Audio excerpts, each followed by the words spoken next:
जाता है, किनके साथ हो जाता है, वीरभद्र के साथ हो जाता है। और वीरभद्र कहाँ के रहते हैं, वेंगी के रहते हैं। कौन रहते हैं, चालुक्य वंश। इनका सरनेम क्या रहता है, चालुक्य वंश। समझना ना, इनका जो वंश रहता है चालुक्य वंश रहता है।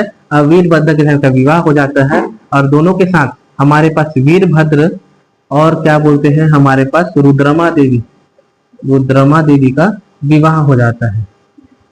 समझ में, तो दोनों का विवाह हो जाता है। अगर कभी ऐसे एग्जाम में पूछ देता है रुद्रमा देवी का विवाह किसके साथ हुआ, बोलेंगे तो कौन सा वंश से संबंध रखते हैं, बोलेंगे तो चालुक्य वंश से संबंध रखते हैं। समझ में क्या है। तो एक दिन क्या होता है, इसके पिताजी गणपति जी का इनका तबियत बहुत ज्यादा स्वास्थ्य खराब हो जाता है। इनका स्वास्थ्य बहुत ज्यादा खराब हो जाता है। तो स्वास्थ्य खराब हो जाने की वजह से गणपति बोलती है कि मेरे को अपनी बेटी के साथ मिलना है। तो बेटी को अपने पास बुलाते हैं रुद्रमा देवी को और कहता है कि अगर मेरे को कुछ हो गया, गणपति बोलता है कि अगर मेरे को कुछ हो गया तो मेरे मरने के बाद रुद्रमा देवी आप काकती वंश को क्या करोगे, आगे बढ़ाओगे। आप मेरे से प्रॉमिस करो कि आगे चल के आप काकती वंश को क्या करोगे, आगे बढ़ाओगे। आप मेरे से वादा करो कि काकती वंश को पतन होने नहीं दोगे, आप काकती वंश को आगे बढ़ाओगे। और रुद्रमा देवी वादा करती है कि पिताजी मैं आपसे वादा करती हूँ कि काकती वंश को हमेशा अमर रखूंगी और आगे बढ़ाऊंगी। समझ में। और धीरे से इनके स्वास्थ्य खराब होने के कारण गणपति का क्या हो जाता है, मृत्यु हो जाता है। और जब पता चलता है, और उसके बाद जब रुद्रमा देवी अब क्या थी, चालुक्य वंश हो गई थी, क्योंकि इनका विवाह चालुक्य वंश से हो गया था।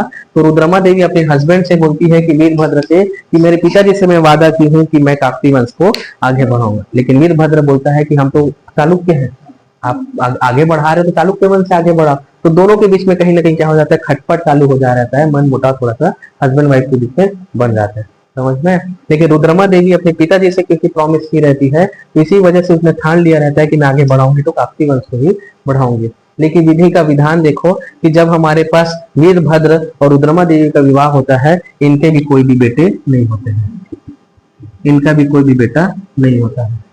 लग गई रुद्रमा देवी को चिंता सताने लग गए थे कि आगे चल के क्या होगा, किस तरीके से होगा। तो इस तरीके से आगे हम लोग देखते हैं। तो अब वारंगल में कौन शासन कर जाती है, आपका रुद्रमा देवी शासन करती रहती है। लेकिन इत्तेफाक से इन लोग का कोई भी संतान नहीं होता है, बेटा नहीं होता है। इनके भी क्या होता है, बेटियां होती है।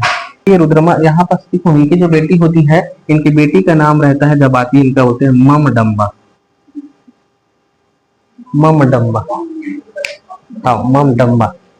आपको नहीं दिख रहा है क्या हिना मैडम, आपको नहीं दिख रहा है क्या, दिख रहा है बेटा, कहानी ममडम्बा इनकी बेटी, हाँ मम्मी के डम्बा, ममडम्बा।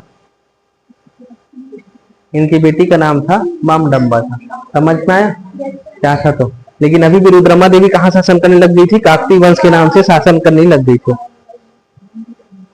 आगे बढ़ो, ठीक है, इसको मिटाओ, ठीक है।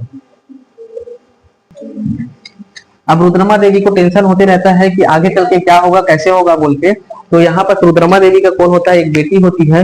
इस बेटी का क्या नाम है, अगर बोलेंगे याद रखना, ममडम्बा इनकी बेटी का नाम है। लेकिन ये ममडम्बा कौन सा वंश है, चालुक्य वंश है। इसी वजह से हम लोग क्या टॉपिक पढ़ रहे हैं, काकती वंश एवं चालुक्य वंश। इसी कारण हमारे पास जो टॉपिक है वो है काकती वंश है, और क्या है बोलेंगे याद रखना, चालुक्य। देवी भी टेंशन होता है तो ये करती है, रुद्रमा देवी क्या करती है, ममडम्बा का भी विवाह कर देती है। किसके साथ ममडम्बा का विवाह कर देती है, महादेव के साथ कर देती है। अरे महादेव किस वंश से सरनेम है, क्योंकि सेम सरनेम वाले के साथ करते हैं तो क्या हो जाता है, याद रखना, चालुक्य वंश। तो ये दद्दा हो जाता है इसके साथ, चालुक्य वंश। तो महादेव भी रहता है हमारे पास, चालुक्य वंश रहता है। ये कहाँ के चालुक्य वंश रहता है बोलेंगे तो याद रखना, अहिरवाड़ के चालुक्य वंश रहता है। और वो कौन रहता है, कहाँ के रहता है, अगर बोलेंगे तो वेंगी के रहता है। आपका जो वीरभद्र रहता है वो वेंगी के चालुक्य वंश रहता है। ये आपके कहाँ से रहता है, अहिरवाड़ के। संतोष आ रहा है समझ में। फिर से मैं आपको पूरा एक ओवरव्यू बता देता हूँ कि जब हमारे पास प्रताप रुद्र है उसके बारे में इतिहास पढ़ते हैं, सबसे पहले गणपति के बारे में पढ़ते हैं। गणपति का कोई भी पुत्र नहीं होता है, जिस वजह से इसको चिंता सताते हैं कि मेरे बाद राजगद्दी में काकती वंश से कौन बैठेगा। फिर उसके बाद गणपति के दो पुत्री होती है, एक रुद्रमा देवी और दूसरा कौन है बोलेंगे तो जनपमा देवी है। लेकिन एक रोज जब गणपति घूमते रहता है तो पता चलता है कि रुद्रमा देवी के बहुत ज्यादा शक्ति है, विद्या है, तलवारबाजी स्किल है, सारे स्किल है। यह देखकर गणपति खुश हो जाता है और रुद्रमा देवी को बोलते हैं कि आज से आप मेरी बेटी नहीं बेटा बनकर राज करोगे, और यह छुपा के रखना जनता के, किसी को नहीं बताओगे कि आप एक महिला हो बोलकर। इसी तरीके से जब ये शासन करती रहती है तो अचानक से जनता को पता चल जाता है कि एक महिला है, पुरुष नहीं है, जिस वजह से इसको तड़ी पार कर दिया जाता है साम्राज्य से। लेकिन एक रोज साम्राज्य में बहुत ज्यादा आक्रमण होता है, जिस वजह से जनता खुद बोलती है कि रुद्रमा देवी हमें बचाइए, गणपति तो थोड़ा बुजुर्ग हो गया, आप ही हमें बचा सकते हो। और पूरे साम्राज्य को कौन बचाती है? रुद्रमा देवी। इससे जनता प्रभावित होकर क्या करती है? रुद्रमा देवी को अपना शासन घोषित कर देती है। और लेकिन रुद्रमा देवी का विवाह आपका होता है वीरभद्र के साथ होता है, चालुक्य वंश के वीरभद्र के साथ होता है, जिस वजह से क्या होता है, गणपति का एक दिन का स्वास्थ्य खराब हो जाता है। तो रुद्रमा देवी से प्रॉमिस लेते हैं कि रुद्रमा देवी आप काकती वंश को आगे बढ़ाएंगे। लेकिन रुद्रमा देवी की एक बेटी होती है, बेटा नहीं होता है, ये भी थोड़ा सा विडंबना हो जाता है। इसकी बेटी का क्या नाम है? ममडम्बा। और ममडम्बा का विवाह किसके साथ होता है? महादेव के साथ होता है, लेकिन चालुक्य वंश के साथ ही होता है। कहाँ के चालुक्य वंश? अहिरवाड़ के चालुक्य वंश। समझ में? लेकिन भगवान का कृपा है बोलते हैं ना, तो भगवान का कृपा है कि ये जो मम देवी है इसका पुत्र होते हैं। याद रखना, एक पुत्र का नाम रहता होता है जिसको बोलते हैं प्रताप रुद्र देव। एक पुत्र है जिसको बोलते हैं प्रताप रुद्र देव। एक पुत्र का नाम है जिसको हम लोग बोलते हैं अन्नम देव। और एक लड़की होती है, एक बेटी होती है, जिसको आज भी बस्तर का दशहरा होता है उसमें पूछते हैं, उसका नाम है जिसको बोलते हैं रैला देवी बोलते हैं। आज भी बस्तर का जो होता है ना, रैला देवी के नाम से पूछते हैं। बस्तर का दशहरा होते हैं, वहां पर रैला देवी का पूछते हैं, पूजा करते हैं। समझ में? यही रैला देवी है जिसको बस्तर में मानते हैं। समझ में आ रहा है मैं क्या बोलना चाह रहा हूँ? तो बस्तर दशहरा के समय रैला देवी की पूजा के नाम से, आराध्य देवी के नाम से इसको माना जाता है। समझ में? ये किसकी बेटी रहती है? ममडम्बा की रहती है। इसकी दादी नानी कौन रहती है? आपके रुद्रमा देवी की रहती है। यहाँ पास एक राजा होता है प्रताप रुद्र, दूसरा राजा होता है अन्नम देव होता है। समझ में आ रहा है? काकती वंश आते हो? हाँ, कि तुम लोग लिखने में ही बेड़े हुए हो, तुम लोग को नहीं आ रहे। कैसे संतोष आते? ठीक है। बस्तर, तो बस्तर का दशहरा जिन लोग जानते होंगे उन लोग रैला देवी को वहां पर पूजा करते हैं। आप लोग सुने होंगे ना, रैला गाना भी रैला रैला इसी का है। हाँ ठीक है, ये हमारे पास देवी के रूप में इनको पूजा जाता है। तो इसी तरीके से जैसे रुद्रमा देवी को पता चलता है कि यहाँ पास मेरी बेटी की यहाँ पास दो पुत्र हो गए, वो खुश हो जाती है, करे वाह ठीक है करके। तो उसके बाद रुद्रमा देवी अपने ममडम्बा को बोलती है कि मैं चाहिए बोल के, तो वो बोलती है कि आपके दोनों पुत्र में से एक पुत्र मेरे को चाहिए जो कि कौन से वंश को आगे बढ़ाएगा? काकती वंश को आगे बढ़ाएगा। तो यहाँ पास क्या होते हैं? काकती वंश। तो वो बोलती है कि ममडम्बा बात करती है किससे? अपने पति से, महादेव से। वो बोलते हैं कि इनके में खून तो आपके चालुक्य वंश से दौड़ रहा है, कैसे काकती वंश में राज करेगा बोलते। तब वहां पास एक होता है, एक पूजा होता है, एक संस्कार होता है, जिसको हम लोग एक संस्कार होता है, उस संस्कार को बोला जाता है दंतक पुत्र संस्कार बोला जाता है, यानी कि गोद लेने की प्रथा होता है। तो रुद्रमा देवी क्या करती है? एक पुत्र को गोद लेती है, उस पुत्र का नाम है जिसको बोलते हैं प्रताप रुद्रदेव। तो यानी कि अब कौन सा वंश का कहलाएगा? ये काकती वंश का कहलाएगा। इसी वजह से कभी कभी प्रताप रुद्रदेव में जो सरनेम होता है काकती वंश दिखता है, कभी कभी आपको चालुक्य वंश दिखता है। इसी वजह से हम लोग क्या पढ़े? काकती वंश और चालुक्य वंश। तो समझ पा रहे? सिमिलर देख पा रहे हो? तो ये है काकती वंश और यहाँ पास क्या है? चालुक्य वंश है। तो अब हमारे पास राजा कौन बन जाएगा? प्रताप रुद्रदेव। तो इसी के बारे में तुम्हें बता रहा था, समझ में आया? वारंगल में कौन काकती वंश, जब दिल्ली के खिलजी वंश बैठा हुआ था, तो इसमें वारंगल में कौन बैठा हुआ था? प्रताप रुद्रदेव। तो प्रताप रुद्रदेव कहाँ से आया? समझ में आ रहा है? तो प्रताप रुद्र में कभी कभी अगर काकती वंश लिखा रहेगा, कभी कभी चालुक्य लिखा रहेगा, कंफ्यूज मत होना, क्योंकि ये कौन थे? चालुक्य वंश के ही थे, जिनको गोद लिया गया था। किसके द्वारा लिया गया था? रुद्रमा देवी के द्वारा गोद लिया गया था। समझ में आ रहा है? आई सो ठीक है, क्लियर हुआ? संतोष तेरे को सुबह अमन तेरे को, आर्यन हुआ? तुम लोग को जी चित्ररेखा मैडम क्या डायरेक्ट पढ़ते तुम लोग? किसी कारण माइंड से बाहर चला जाता है, लेकिन अब कभी नहीं जाएगा माइंड से, बस जीवन भर याद रखना। समझ पा रहे हो? इधर हुआ तो इस तरीके से क्या हुआ? बस अभी आएगा काकती वंश होगा प्रताप रुद्रदेव। आई समझ में? यहाँ अगर आपको कभी पूछ देता है कि बस्तर के दशहरा के समय किसको पूजा जाता है, बोलेंगे तो रैला देवी को पूजा जाता है। ठीक है। अन्नम देव के बड़े भाई का क्या नाम था बोलेंगे तो प्रताप रुद्रदेव। प्रताप रुद्रदेव या अन्नम की मम्मी कौन थी बोलेंगे तो ममडम्बा थी। कौन सा वंश संबंध रखते थे बोलेंगे तो चालुक्य वंश से संबंध रखते थे। कौन था?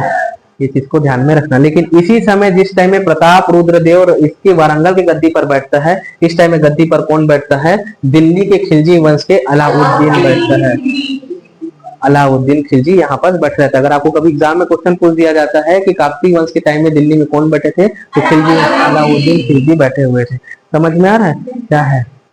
लेकिन अलाउद्दीन खिलजी क्या होता है, बहुत ज्यादा चाह रखता है। क्या चाह रखता है? कि मेरे को साम्राज्य विस्तार करना है। इधर उत्तर उत्तर तो मैं पूरा जीत चुका हूँ, अब मेरे को क्या जीतना है? दक्षिणी भाग को जीतना है। इस वजह से अलाउद्दीन जो खिलजी रहता है वो एक अभियान चलाता है, उसको बोलते हैं विजय अभियान बोलते हैं। तो कौन सा विजय अभियान चलाता है बोलेंगे जरा रखना, दक्षिण विजय अभियान चलाएगा। कौन चलाएगा? आपका अलाउद्दीन खिलजी चलाएगा।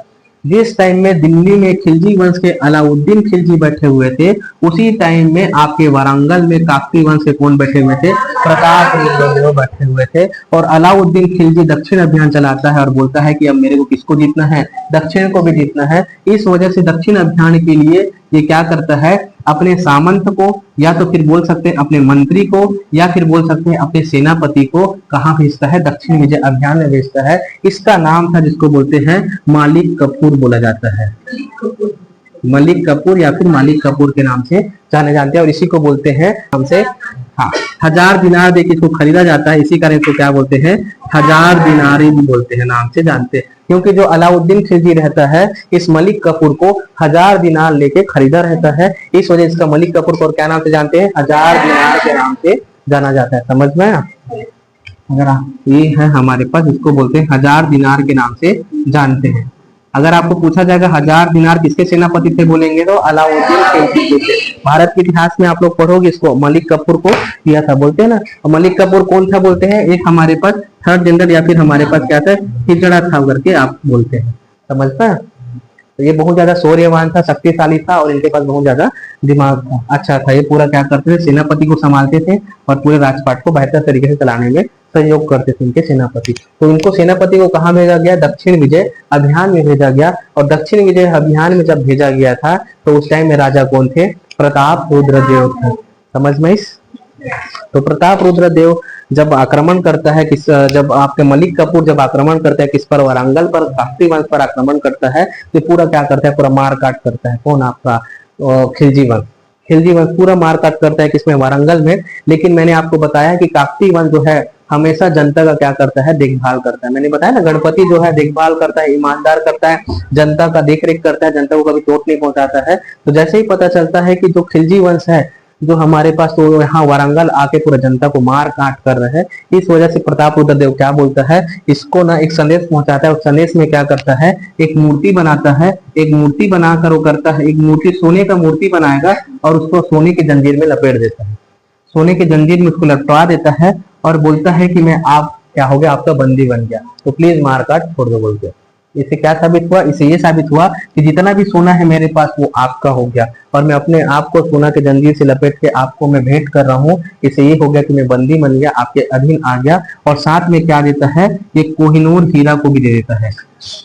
कोहिनूर हीरा को भी किसको दे देता है? अलाउद्दीन खिलजी को दे देता है कि कोहिनूर हीरा भी आप रख लो, सोना भी आप रख लो, और 100 हाथी भी आप रख लो। 100 हाथी को भी दे देता है और 700 घोड़े को भी दे देता है। लेकिन आप क्या करो? आप मारधाड़ बंद कर दो, अब नरसंहार को बंद कर दो। बहुत ज्यादा नरसंहार करता है कौन? आपका मलिक कफूर। तो बोलता है कि मेरे साम्राज्य में मेरी जनता बहुत प्रिय है और जनता के लिए मैं क्या करता हूँ? आपके अधीन रहना स्वीकार करता हूँ बोलते।